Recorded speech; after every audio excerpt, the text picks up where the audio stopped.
For the better part of 20 years, Wall Street, and let's be honest, most of us, have basically been waiting for Xerox to die. It's true. The narrative just writes itself, doesn't it? It's the classic hardware dinosaur story. A company built on, well, I'm putting toner on paper, a technology that everyone agrees is on its way out. And yet, here we are. It's 2026. Yeah. The dinosaur's still here. Not just here. They're suddenly running your IT department. They're managing your cloud security. They're even financing your office equipment. It's a completely different company. It's arguably one of the most aggressive and, frankly, messy pivots in modern corporate history. And you're right, that death watch has been active since, what, the early 2000s? At least. So that's what we're digging into today. We're going to look at the era from about 2005 to right now, 2026. And for this deep dive, we've pulled together 20 years of their annual reports, some really dense executive summaries, and all the press releases on these acquisitions that range from brilliant to, well, pretty confusing. And this isn't a story about paper. That's the key. It's a story about a hardware giant trying to become a services-led enterprise without going completely bankrupt in the process. And services-led is the phrase that matters.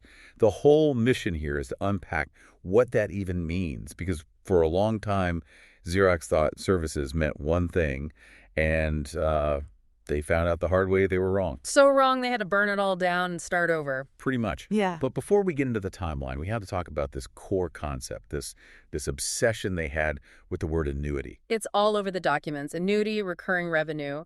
Why was this the holy grail for a company like Xerox? Well, it really boils down to valuation and just, survival. Right. In the hardware business, you've got a CapEx model. Yeah. Capital expenditure. You sell machines, say, for $10,000. You get that money once. And then you're done. You have to go find another customer. Exactly. It's exhausting, and it's incredibly cyclical. If the economy tanks, nobody's buying that $10,000 machine. They'll just patch up the old one. But the annuity model, the services model, is different. Totally different. That's OpEx operating expense. It's the monthly bill. It's what makes a business sticky. If you're managing a company's entire IT infrastructure, they pay you every single month. It's predictable, and investors love predictable. They pay a much, much higher multiple for $1 of recurring revenue than $1 of one-time hardware sales.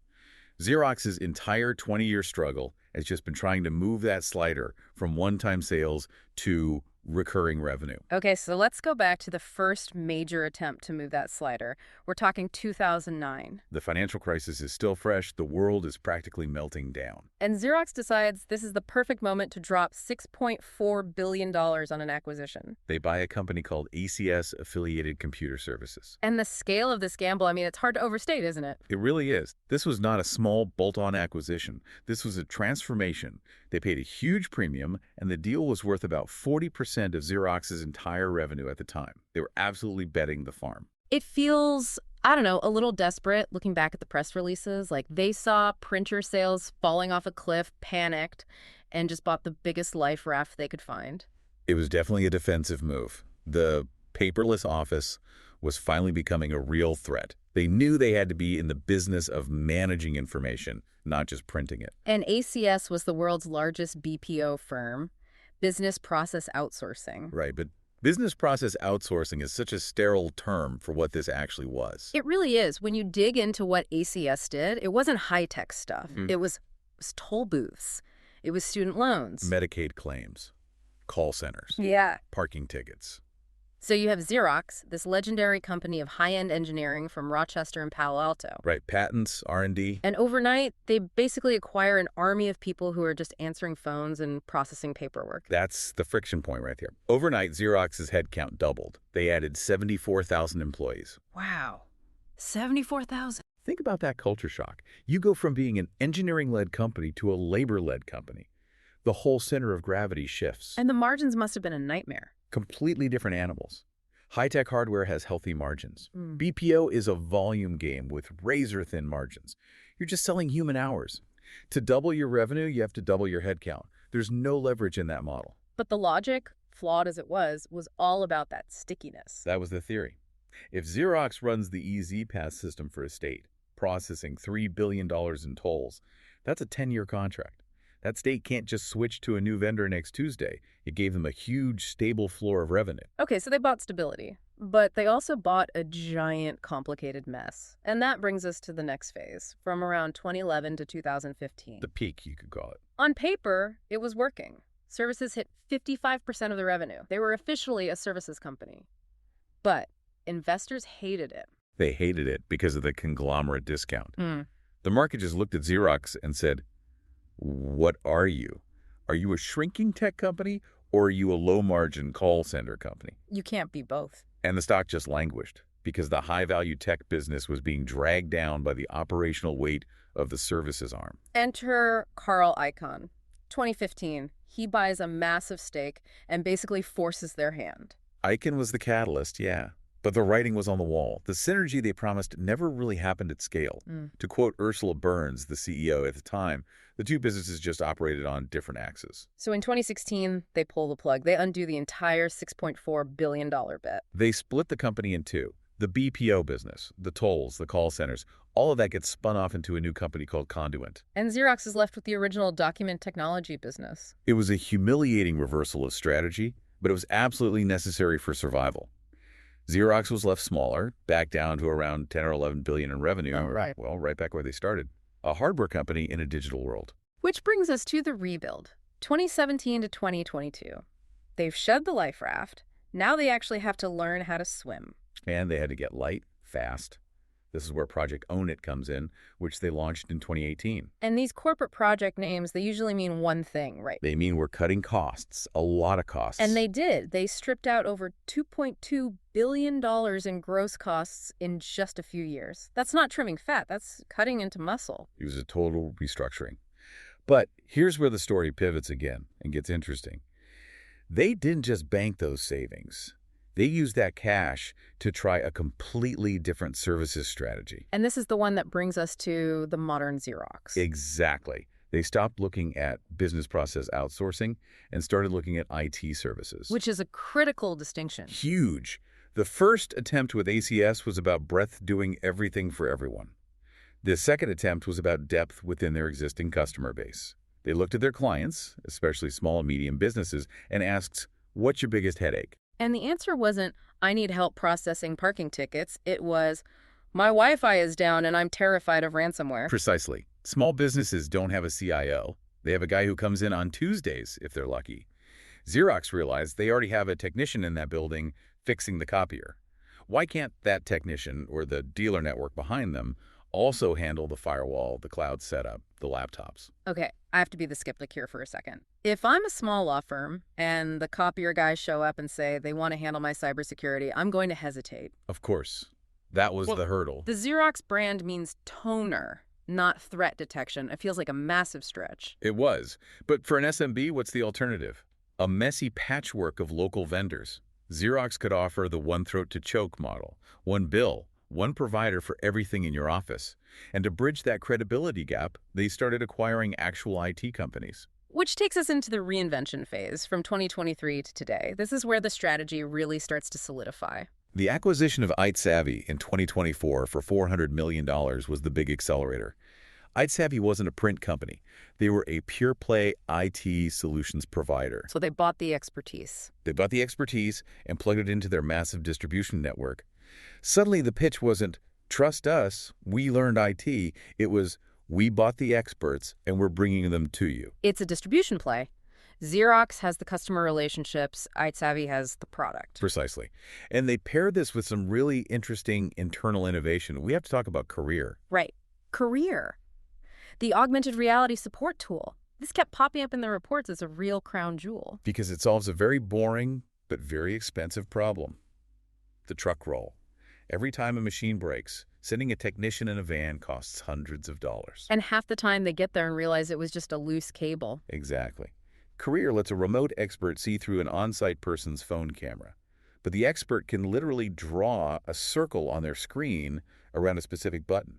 And that circle stays stuck to the button on the live video. So they can guide a novice on-site to fix a complex problem. A genius in a hub can guide a rookie in the field. It's a huge deal. And it's not just a cool toy. ServiceNow invested in it at a $700 million valuation. So it's real tech. It's real tech. And it lowers Xerox's own service costs, improving the margins on the very business they're trying to build. Okay, so they've got the IT services with IT Savvy, the software with CareAR, and then in 2025, they do something that looks like a step backward. They buy Lexmark. The $1.5 billion deal for a major competitor in a declining industry, yeah, a lot of analysts scratch their heads. It seems like doubling down on a sinking ship. If print volumes are dropping 5% a year, why would you want more printers? It's the last man standing strategy. Yeah. In a shrinking market, consolidation is the only path to maintaining margins. You combine with Lexmark, you strip out duplicate costs, R&D, supply chains, but more importantly, you buy their customers. Ah, so it's a land grab. It's a land grab. Lexmark was strong in enterprise and healthcare. Xerox acquires those relationships. And what do you do once you own the relationship? You cross-sell them IT services. You cross-sell them IT services, career, financing. The printer becomes the Trojan horse to get your high-value services into the building. That makes the math work. You aren't buying Lexmark for their toner sales in 2030. You're buying them for their client list to sell cybersecurity to today. Correct. It's a captive audience for the new business model. So let's look at where we are now in 2026. The dust has settled. What does the revenue mix actually look like today? The transformation is statistically undeniable. Today, somewhere between 75 and 80% of Xerox's revenue is post-sale or recurring. They've successfully inverted the entire model. They're no longer dependent on selling the box. Not at all. They're being paid to manage the entire workplace environment. They call themselves a workplace solutions company. And looking at the whole stack, the hardware, the software, the IT security, the financing, it feels like a pretty accurate label. It is. They've positioned themselves as the integrator for the messy, hybrid modern office. And they've survived by raising their hand and saying, look, we'll manage all this complexity for you. It's fascinating. If they'd stay just a copier company, they would be Kodak. They'd be gone. They absolutely would. The pivot to services was messy, and that first attempt with ACS was a clear strategic failure. But the intent was right. They knew they had to evolve. But I do have to leave us on a provocative note here. We've painted a picture of a successful turnaround, but the core enemy, the reason for all of this, hasn't changed. The physical document is disappearing faster than ever. That is the existential risk. It never went away. AI can now summarize a document that a human used to have to read and print. The need to scan is dropping off a cliff. Can Xerox really maintain its relevance purely through IT services? Well, that's the thing. They're no longer competing with just Canon or HP. Now they're competing with Accenture, with every local IT provider, with Microsoft itself. That is the battle for the next decade. They've made the transition from a hardware monopoly to, let's say, a mid-market IT challenger. Yeah. But the competitive landscape there is brutal. They don't have the patent moat anymore. So the dinosaur survived the meteor. But now it has to survive in the jungle. That's a perfect way to put it. We will be watching very closely to see if they can pull it off. That's all the time we have for this deep dive. Thanks for listening. Thank you. Thank you for listening to today's episode of our Digital Servitization Exchange podcast. We hope the insights sparked new ideas, challenged assumptions, and brought clarity to the evolving world of service and digital-driven business models.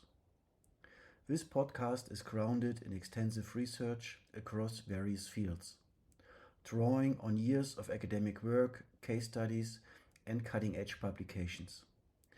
It also shaped by hands-on experience of our collaboration partners, whose real-world challenges and successes help us to translate theory into practice. If you enjoyed the episode, consider following the podcast and sharing it with colleagues who are navigating the civilization journey. Your support helps us continuing bridging high-quality research-based and practice-proven perspectives straight to your ears. Thank you for tuning in and see you in the next episode.